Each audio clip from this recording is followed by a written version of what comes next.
IPL के इतिहास का अब तक का सबसे बड़ा स्कोर। ये तो ऐसा चल रहा था जैसे वीडियो गेम आप खेल रहे हैं। जितने हमने थी इन दोनों टीमों के लिए इस वर्ष इस आईपीएल में बहुत कुछ बदल चुका था। मुंबई की ओर से अब कप्तानी हार्दिक पांड्या के हाथों में थी। में तो हम तुम्हारे कैप्टन लगते हैं, नाम है पांड्या जाता है और ये सिक्का मुंबई के कप्तान दान पर उतार दिया। मुंबई की ओर से पहला ओवर फेंकने आए 17 वर्षीय मफाका।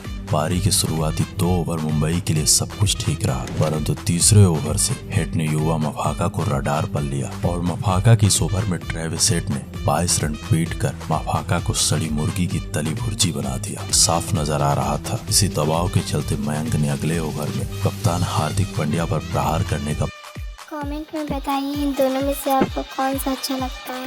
प्रयास किया और अपने इस प्रयास में वो कप्तान हार्दिक के सामने पूरी तरह असफल रहे। मयंक को आउट कर हार्दिक पांड्या उछल ही रहे थे कि हार्दिक पर ट्रेविस हेड की नजर पड़ गई। ट्रेविस हेड ने बैक टू बैक 3 चौके जड़कर कप्तान हार्दिक के कप्तानी का भूत उतार दिया। पावर प्ले का आखिरी ओवर फेंकने के लिए कप्तान हार्दिक पांड्या के और 2 चौके जड़कर 23 रन पीट दिए। 6 ओवर का खेल खत्म हो चुका था। हैदराबाद 81 पर अपने 2 विकेट खो चुका था। ट्रेविस हेड ने मैच 18 गेंदों में 50 जमाई। वहीं अभिषेक का बल्ला मुंबई के लिए अंगार उगल रहा था। मुंबई का हर गेंदबाज त्राहिमाम की आवाज कर रहा था, परंतु हैदराबाद किसी भी अंदाज में मुंबई के गेंदबाजों को बख्शने के लिए तैयार नहीं थी। 21 रन बटोरे।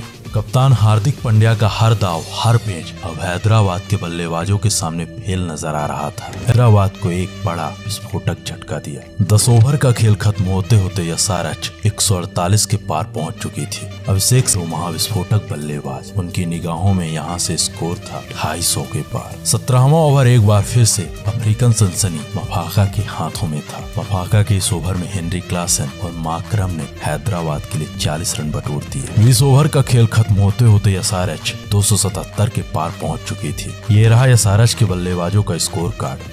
एसआरएच की ओर से मैच 34 गेंदों में हेनरी क्लासन ने 80 रन बनाए। वहीं ट्रेविस हेड ने मैच 24 गेंदों में 62 रनों की एक ताबड़तोड़ महाविध्वंसक पारी लक्ष्य को चेज करने के इरादे से मैदान पर उतरती है तो सबको उम्मीद थी मुंबई के भूतपूर्व कप्तान रोहित शर्मा और ईशान किशन से। इन दोनों बल्लेबाजों ने पारी के दूसरे ओवर से एसआरएच के गेंदबाजों को अपने रिमांड पर लेते हैं। पहले भूतपूर्व कप्तान रोहित शर्मा जयदेव उनादकट के इस ओवर में 2 छक्का और 1 चौका लगाकर 18 रन बटोर लेते हैं।